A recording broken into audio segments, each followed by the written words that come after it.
Bueno, muy buenos días compañeros y docentes. Vamos a hablar acerca de hipo e hipertiroidismo. Mi compañera es Charis Natalia Galvis y quien les habla Silvia Gómez. Empezaremos hablando acerca de hipotiroidismo y tenemos que es aquella situación clínica que es caracterizada por un déficit en la secreción de hormonas tiroideas. Este déficit se puede ver a una alteración ya sea orgánica o funcional de la glándula, o también por un déficit de estimulación en la TSH. Algo muy importante en la síntesis de hormonas tiroideas es la nutrición con yodo, pero también hay otros factores que predisponen a padecer esta enfermedad, como lo son el envejecimiento, el tabaquismo, la susceptibilidad genética, origen étnico, disruptores endocrinos, que son sustancias exógenas que pueden alterar ya sea la síntesis, el transporte, el metabolismo o la eliminación de las hormonas. Por ejemplo, tenemos los pesticidas, bisfenol A, ftalatos, percloratos, entre otros. Bueno, en cuanto a los elementos esenciales de control de la función tiroidea, tenemos la hormona liberadora de tirotropina o TRH, que se va a secretar a nivel del hipotálamo, la hormona estimulante de tiroides o TSH, que se va a secretar a nivel de la adenohipófisis, y como tal el producto de la glándula tiroides, que es T4, que es tiroxina, y T3, que es tirotironina. Y pues cabe resaltar que nuestro cuerpo produce un 20% de T3 y un 80% de T4, que pues este T4 debe ser convertido a T3 para que sea metabólicamente activo. Entonces pues vemos que tanto la TRH como la TSH ejercen una función estimuladora y la T3 y T4 una función inhibitoria, es decir, retroalimentación negativa. En cuanto a su epidemiología, tenemos que es una enfermedad altamente prevalente, se presenta con mayor frecuencia en mujeres y en personas de edad avanzada. Y dentro de las etiologías más frecuentes tenemos la ingesta de yodo y también autoinmunidad. También en personas que ya padezcan una enfermedad autoinmune de base, como lo es la diabetes mellitus tipo 1, enfermedad celíaca, lupus eritematoso sistémico, alguna endocrinopatía autoinmune o vitiligo. Entonces, como mencioné, una de las principales causas es el déficit de yodo. Entonces, en este mapa tenemos una visión general, se nos muestran zonas en las que hay una insuficiencia, las vemos en color morado, zonas que tienen una adecuada ingesta de yodo las vemos en color gris, y en rojo vemos las zonas en las que hay un exceso de consumo de yodo. Aquí estamos nosotros incluidos. ¿Qué sucede cuando hay un exceso de yodo? Ocurre lo que es que no se puede realizar el proceso de organificación del yodo. ¿Qué sucede? Que hay una regulación a la baja en el receptor celular que permite este proceso, pero este proceso es reversible y en 48 o 72 horas, cuando ya los niveles séricos de yodo están disminuidos, pues vuelve otra vez a su función normal, y eso es conocido como el fenómeno de Charles.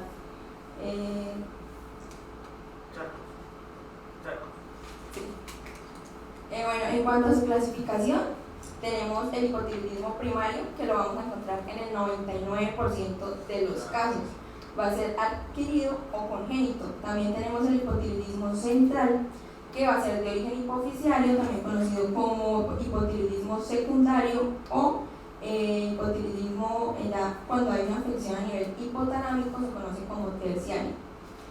También tenemos el hipotiroidismo periférico, que se da cuando no hay una alteración como tal en el eje que controla la tiroides, sino como tal en la acción tisular de las hormonas. También está el hipotiroidismo transitorio, que se puede dar post-tiroiditis o inducido por fármacos, por ejemplo el sunitinib o la amiodarona, litio o fármacos antitiroideos. En cuanto a su etiología, tenemos que en el adquirido las principales, deficiencia de yodo y autoinmune, estaríamos hablando de tiroiditis de Hashimoto, aunque también algunos fármacos, pues como lo nombré anteriormente, y también etiología congénita, cuando hay alteraciones en el transporte de yoduro, deficiencia de yodotirosina, cuando hay defectos en el receptor de TSH o anomalías en la proteína G tiroidea.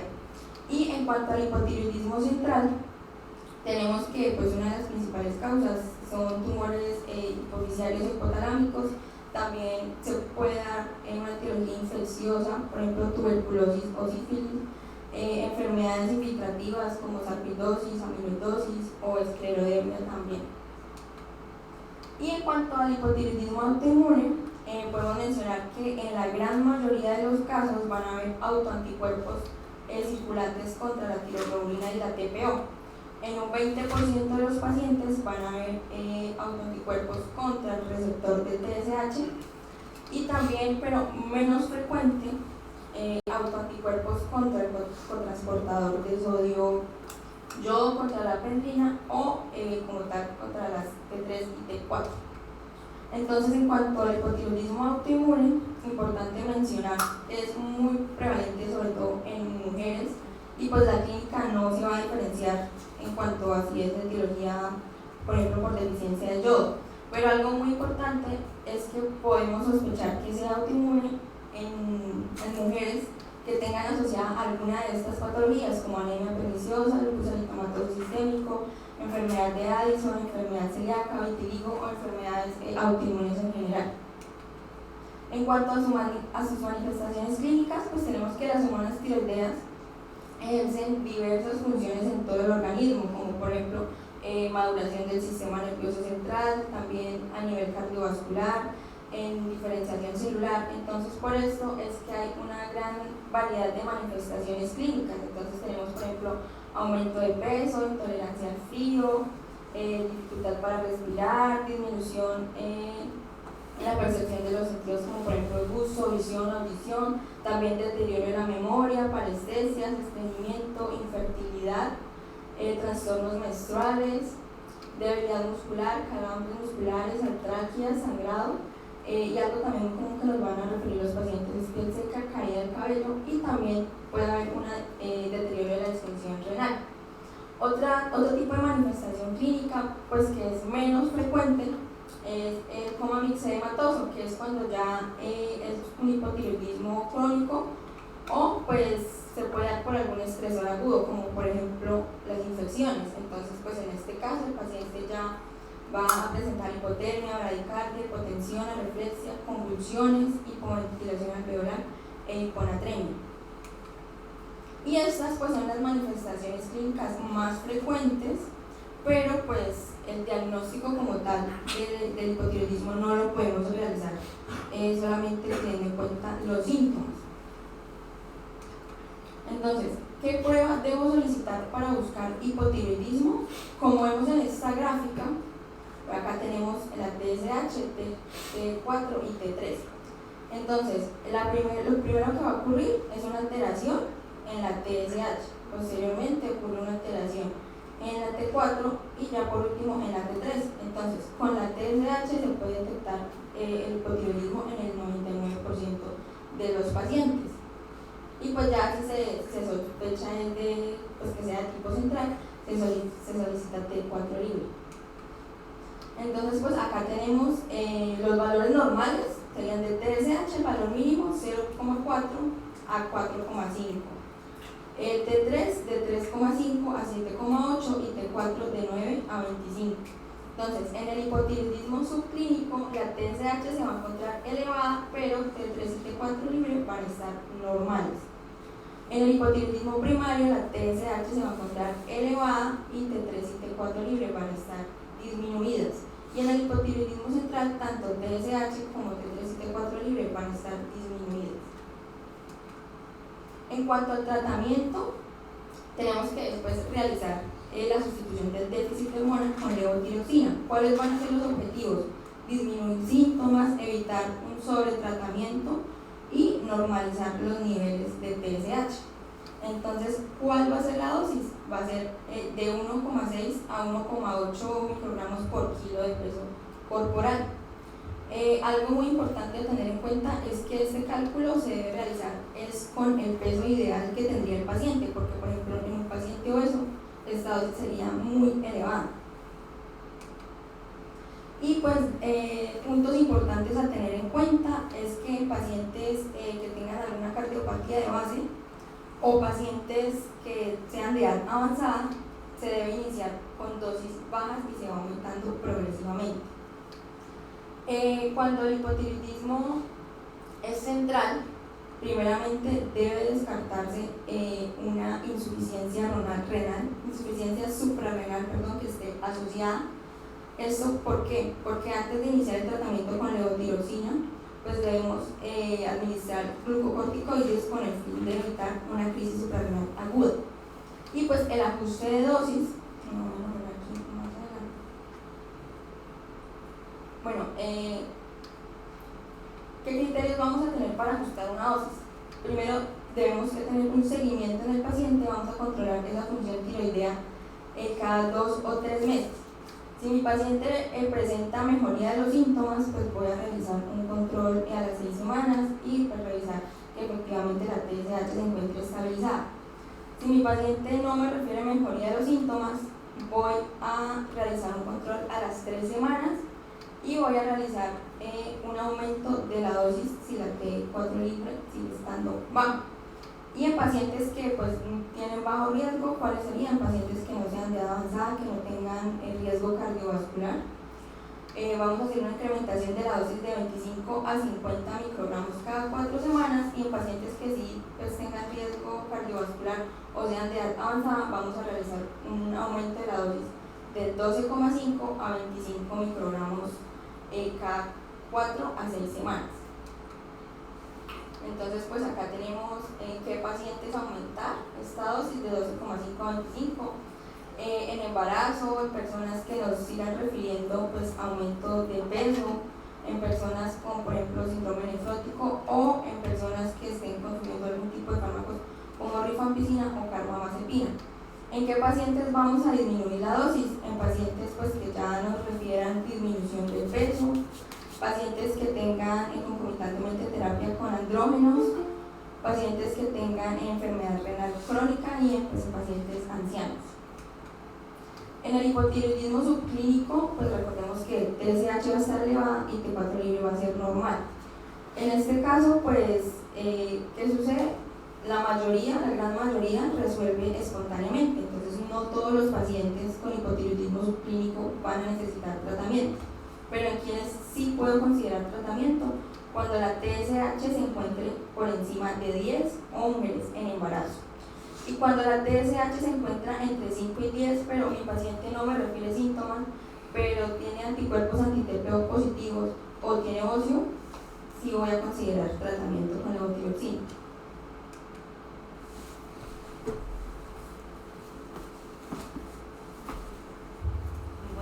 Vamos a continuar hablando del hipertiroidismo. Entonces pues vamos a tener que es cualquier alteración de la hormona tiroidea que nos conduce a una producción excesiva o también conocida como hiperactividad de esta hormona, de la glándula. Las causas más frecuentes pues vamos a tener que va a ser la enfermedad de Graves y el uso multinodular tóxico. Dentro de los conceptos claros también podemos encontrar la tirotoxicosis, que va a ser el conjunto de los signos y síntomas clínicos que nos van a producir pues la exposición a estos niveles elevados de la hormona de ciertos tejidos y órganos. Dentro de la epidemiología pues tenemos que el hipertiroidismo pues va a ser más común o más frecuente en mujeres que en hombres, y también pues se va a relacionar con la edad, con la raza y con el sexo. Es más común en blancos y en mulatos que en personas de raza negra. Y pues en Colombia la prevalencia pues va a ser mayor en mujeres de avanzada edad, especialmente en mujeres mayores de 50 años.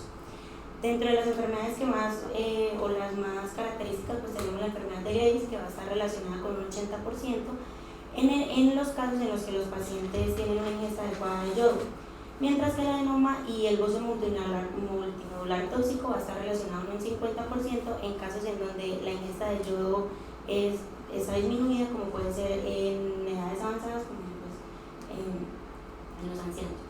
Dentro de las etiologías encontramos una estimulación excesiva del receptor de TSH, una secreción autónoma de la hormona tiroidea, destrucción de los folículos de la liberación hormonal y fuentes extratiroideas de la hormona.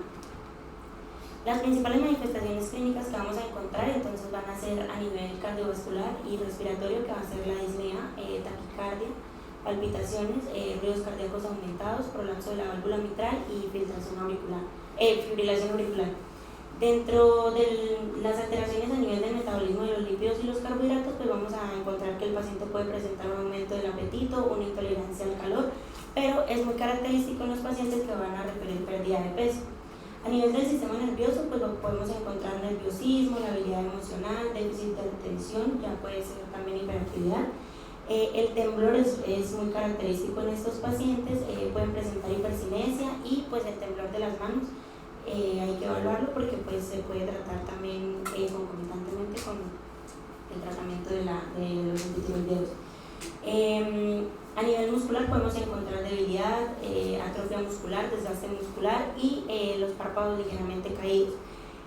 Esto se relaciona más que todo con por decirlo así, con una complicación del hipertiroidismo que vamos a ver un poquito más adelante. Dentro de las manifestaciones clínicas en piel y cabello, pues el paciente puede presentar eritema palmar, sudoración excesiva, el cabello puede ser fino y las uñas pueden ser blandas y quebradizas. En el sistema musculoesquelético, pues va a haber una mayor expresión del calcio y del fósforo, pero el paciente puede desarrollar una desmineralización ósea. En la función reproductiva, que va a ser como lo más característico de esta patología, pues vamos a encontrar que las pacientes por lo general van a llegar con alteraciones del ciclo menstrual, como pueden ser metrorragias o amenorreas, y en los hombres puede ser característico que presenten o desarrollen una ginecomastia o disfunción eréctil. Para el diagnóstico, es importante tener en cuenta lo que es la inspección, la palpación y las características de la glándula. Entonces vamos a evaluar la región tiroidea, en la cual vamos a inspeccionar que no hayan cicatrices, que no haya la presencia de venas o que no haya presencia de masas. Es importante en la palpación tener en cuenta lo que es el tamaño, la consistencia, la movilidad de la glándula y también identificar si hay ausencia o presencia de dolor y la presencia de nódulos tiroideos, que va a ser importante. Para el diagnóstico se debe hacer un perfil tiroideo en el cual vamos a tener en cuenta principalmente lo que es los niveles de TSH, los niveles de T4 y los niveles de T3. Para este diagnóstico hay que tener en cuenta que la TSH va a estar disminuida y la T4 va a estar aumentada. Pero pues no en todos los casos va a ser así. En algunos pacientes pues se pueden presentar diagnósticos erróneos y pues más que todo en pacientes que estén hospitalizados o que presenten enfermedades severas que no estén relacionadas con alteraciones tiroideas. Entonces es importante también tener en cuenta evaluar los niveles de sedimentación que pueden estar elevados, las concentraciones de tiroglobulina que pueden estar altas, la captación de yodo radioactivo que también se va a encontrar elevada y presencia o no de receptores de anticuerpos contra TSH positivos. Esto más que todo va a ser característico para el diagnóstico de la enfermedad de Graves. También se puede hacer un diagnóstico por un diagnóstico imagenológico en el cual podemos tener en cuenta lo que son la ecografía tiroidea, en la cual vamos a evaluar presencia o no de nódulos, la gamografía tiroidea y la captación de yodo radioactivo, que como ya lo mencioné anteriormente, puede estar aumentada. La captación de yodo radioactivo pues se hace mediante la ingesta del yodo y se evalúa cada 6 o 24 horas. A las 6 horas puede estar entre 3 a 16% y a las 24 horas puede estar entre el 8 y el 25%. Bueno, para el tratamiento pues podemos encontrar fármacos como el metimazol, el carbimazol y el propiltirazilo. Entonces las dosis promedio que vamos a tener en cuenta, pues las dosis iniciales van a ser 300 miligramos diarios de propiltirazilo, 30 miligramos de metimazol y pues entre las dosis mínimas van a ser 100 miligramos de propiltirazilo y 10 miligramos de metimazol. Dentro de las dosis máximas no deben superar lo que son los 900 miligramos de propiltirazilo y los 90 miligramos de metimazol. El tratamiento debe ser por 3 meses con un tiempo máximo de 12 a 18 meses. Dentro de las limitaciones que encontramos, pues va a ser que el paciente con tratamiento antitiroideo consiga una remisión más o menos nada más del 40 al 60% de los pacientes, pero pues la remisión espontánea va a ser mucho más baja. Entonces es importante como hacerle entender y aclararle al paciente pues que es necesario el tratamiento con los antitiroideos. La duración del tratamiento pues ya lo mencioné y hay que tener en cuenta los efectos indeseables que principalmente puede ser la granulocitosis. Por eso es importante hacer un cuadro hemático perfil hepático y transaminasas antes de iniciar el tratamiento y durante el tratamiento. Como lo decía, se pueden asociar beta-bloqueadores durante las primeras semanas y esto es con la finalidad de tratar principalmente el temblor en las manos que se puede presentar en estos pacientes. La enfermedad de Graves, que es como la enfermedad más común por decirlo así, entonces va a ser un trastorno autoinmune multisistémico que se va a caracterizar por la presencia de anticuerpos contra el receptor de TSH. Podemos encontrar que dentro de la tríada principal de esta patología pues están las palpitaciones, el bocio y el exoftalmo. Puede ser por etiología, principalmente por variantes genéticas o por factores ambientales. Bueno, dentro de los laboratorios que podemos solicitar, entonces están las inmunoglobulinas inhibidoras de la TSH, anticuerpos estimulantes de tiroides y anticuerpos bloqueadores de la tiroides. También se pueden hacer ecografías de la glándula tiroides y podemos evidenciar si hay un agrandamiento difuso de la tiroides, si hay hipogenicidad y si hay aumento de la vascularización. Dentro de los medicamentos pues van a ser los mismos antitiroideos, carbimazol, metimazol y propiltiuracilo. Hay que tener en cuenta que el propiltiuracilo debe restringirse durante el primer trimestre del embarazo o pues no es como el tratamiento de primera línea, por decirlo así. Y una de las complicaciones principales que podemos encontrar es la orbipatía de Graves, que se da pues por la inflamación del párpado, presenta una sensación arenosa al paciente, fotofobia, lagrimeo excesivo y exoftalmo. Es una de las principales, por decirlo así, complicaciones que nosotros debemos evitar en el momento en el que estamos tratando al paciente. Dentro de los diagnósticos diferenciales pues encontramos que la enfermedad de Graves pues va a presentar principalmente bocio difuso, la consistencia de la glándula tiroides va a ser blanda y pues se presenta la oftalmopatía, que es como la complicación de esta. Dentro del bocio multinodular tóxico pues encontramos que pues pueden evidenciarse la presencia de nódulos, como su nombre lo dice, no existe oftalmopatía ni mixedema. Dentro del adenoma tóxico pues podemos presentar nódulos, pues se puede caracterizar porque se encuentran nódulos solitarios de consistencia firme, pero no van a ser duros y pues el tamaño va a ser mediano, va a ser indoloro por lo general y no existe oftalmopatía tampoco ni mixedema. Dentro de la tiroiditis aguda podemos encontrar bocio doloroso, signos de inflamación, dolor súbito en la región tiroidea, el paciente puede presentar fiebre o supuración. Y la linfocítica indolora, pues como su nombre lo dice, el bocio va a ser indoloro, no va a existir oftalmopatía ni mixedema. El hipertiroidismo pues va a tener una duración de 2 a 4 meses y el hipotiroidismo va a ser aproximadamente en el 40% de los pacientes va a ser transitorio. Gracias.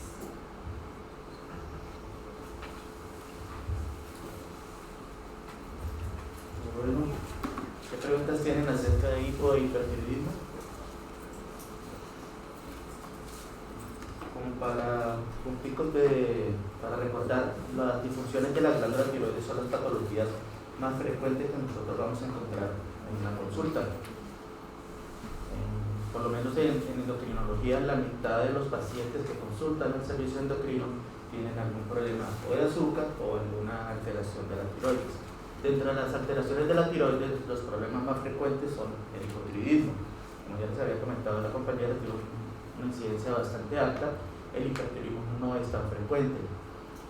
Para poder diferenciar más o menos los pacientes, pues es muy importante la clínica. Sin embargo, el hipotiroidismo muchas veces se puede confundir con otras causas. Por ejemplo, paciente que sufre estrés crónico, pacientes que tengan mal patrón de sueño, pueden producir astenia, anemia, y eso es una de las causas frecuentes que hace que puedan tener una leve disfunción también de la glándula tiroidea. Ahora, cuando nosotros queremos hacer el diagnóstico, además de los síntomas, hay que confirmar la parte hormonal. La forma de confirmarlo es pues, con los laboratorios sanguíneos. Un punto importante acá, en el hipotiroidismo hay disminución de las hormonas tiroideas. En el hipertiroidismo hay aumento de las hormonas tiroideas. Entonces, cuando nosotros no tenemos el diagnóstico, inicial de disfunción tiroidea, debemos pedir siempre sí o sí el T4, sea libre o sea T4 total. El T4 es importante porque el T4 nos va a decir los niveles hormonales que tiene el paciente, y ya después, para ubicar el sitio de la lesión, vamos a solicitar la TSH. Entonces, si tenemos un hipotiroidismo, los niveles de T3, de T4 libre, T4 total están disminuidos y la TSH se va a elevar. Ese es el paciente con hipotiroidismo clásico, el clínico común y corriente. Si las hormonas tiroideas T4 total y T4 libre están aumentadas, eso hace un feedback negativo, frena a nivel hipotalámico y a nivel hipofisiario para que no se produzcan las hormonas contrarreguladoras. Entonces no se produce la TSH, se disminuye la producción de TSH. En el hipertiroidismo, más del 95% de las causas es de origen primario, de la glándula tiroides. Entonces, si ustedes ven un paciente con un T4 libre elevado y una TSH que se encuentra elevado, duden un poco del resultado del laboratorio, porque muy posiblemente es un error de laboratorio. Es muy raro que ustedes vayan a encontrar un tumor hipofisial productor de TSH. Esos tumores, yo por lo menos en todos los años que llevo endocrino no es el primero. Entonces, si lo llegasen a ver, me llaman. Ahora, en cuanto al tratamiento, el tratamiento del hipotiroidismo, bueno, en cuanto a la clínica, un punto importante acá de la clínica, y yo siempre quiero comparar. El hipotiroidismo es como si fuera una tortuga. ¿Cómo es la tortuga? La tortuga es lenta, es fría, tiene bajos reflejos, entonces se asemeja mucho a una tortuga. Y el hipertiroidismo es todo lo contrario, entonces yo lo asemejo a Shaggy, el de Scooby-Doo. Es flaco, tembloroso, nervioso. Entonces, más o menos como para acordarse un poquito la sintomatología. Y cuando lo asustan, pues claro, se le salen los ojos. Bueno, entonces, en cuanto al tratamiento, hipotiroidismo, la hormona tiroidea. La única hormona tiroidea que tenemos es la levotiroxina. ¿Listo? Entonces, se da la levotiroxina, importante con la levotiroxina, recomendaciones en la toma de la levotiroxina. Debe ser en ayunas, debe ser con el estómago vacío. Después de tomarse el medicamento debe por lo menos esperar 1 hora para tomar alimentos, porque los alimentos interfieren con la absorción intestinal de la hormona tiroidea. Lo otro es que la hormona es muy sensible al medio físico, al ambiente. Entonces, tan pronto se saque del blister o se saque de la caja o de la cajita, del potecito del recipiente, se debe ingerir inmediatamente, no la debe dejar por ahí porque se pierde la acción de la pastilla. Tampoco se debe fraccionar la pastilla porque el principio activo de la levotiroxina se distribuye irregularmente dentro de la tableta. Entonces, cuando ustedes fraccionan la tableta, puede ser que le corresponda la porción en donde tenga menor cantidad de hormona tiroidea. Y al otro día, como estuvo expuesta a la pastilla, al medio ambiente, pues ya no funciona. Entonces, no se debe fraccionar la pastilla. Por eso la levotiroxina viene en múltiples presentaciones acorde a cada persona, el peso de cada persona. Tienen tabletas de 25, 50, 75, 88, 100, 112, 125, 137, 150, 175 y 200 microgramos. Vienen 13 presentaciones. Entonces, para que ustedes se acuerden, cada 25 van subiendo la dosis. Cuando iniciamos el tratamiento de la hormona tiroidea, debemos sí o sí hacer control de TSH. No se debe hacer control de T4. Ya ustedes tienen el diagnóstico se hizo con el T4 y la TSH. Para seguimiento solamente necesitamos la TSH. Esa TSH se debe hacer controles entre las 6 a 8 semanas de haber iniciado el tratamiento, o sea, mes y medio o 2 meses. ¿Ok? Ahora, en cuanto, el ajuste de la dosis es subir o bajar 25 microgramos hasta que el rango de TSH se encuentre entre 0,4 y 4. En cuanto al hipertiroidismo, tenemos 2 medicamentos para el uso del hipertiroidismo, metimazol y profetiracilo. El carbimazol es un metabolito del metimazol. Eso se utiliza más que todo en Estados Unidos. Acá solamente tenemos metimazol y profetiracilo. El tratamiento con metimazol es para todo el mundo. Paciente que tenga diagnóstico de hipertiroidismo se debe poner metimazol, excepto pacientes con primer trimestre del embarazo. ¿Listo? Porque el metimazol produce embriopatía por metimazol, produce ano perforado, atresia esofágica, y eso es una alteración bastante importante que se pudiese ver cuando se utiliza el metimazol durante el primer trimestre del embarazo. Entonces, cuando hacemos diagnóstico de hipertiroidismo durante el embarazo, damos propilturacilo. Pasan los 3 meses y le hacemos el switch a metimazol, porque el propiltiuracilo también tiene más efectos, porcentaje, incidencia de efectos adversos en comparación con el metimazol. Dentro de ellos son la agranulocitosis, la hepatitis tóxica y tenemos las vasculitis. Entonces, cuando estamos iniciando metimazol o propiltiuracilo, hay que mirar siempre cómo está el cuadro hemático y cómo está la función hepática. Y cuando estamos haciendo seguimiento, hay que estar haciendo el seguimiento mensualmente, o sea, cada 4 semanas, midiendo cuadro hemático, transaminasas, para mirar que los leucocitos estén bien, que las plaquetas estén bien y que las transaminasas no se eleven. En cuanto al tratamiento del metimazol o propiltiuracilo, generalmente el tratamiento es transitorio, porque el tratamiento definitivo es o la cirugía o la terapia con yodo. Solamente nosotros dejamos tratamiento con el metimazol o propiltiuracilo durante 18 meses en caso de pacientes con tiroides pequeñas, pacientes que no sean hombres y que pues hayan tenido buena respuesta y que tengan niveles de anticuerpos contra el receptor de TSH bajitos.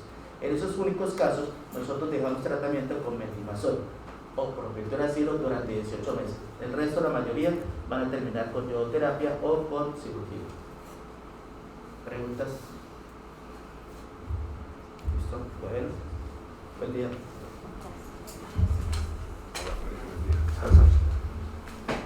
Por favor, Angeli, suba al grupo que tienen que subir, se quedan las 3 monitoras. ¿Dónde está el grupo que está con neumología? Está aquí, creo, o abajo. Está abajo, en el grupo de neumología. Tiene que estar 1/4 para las 8 en el salón del 7º piso. 1/4 para las 8. Tiene tiempo suficiente, 1/4 para las 8.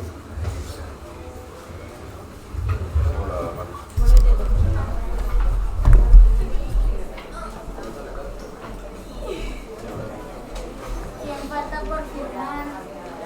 No, pásela así, que va, que va.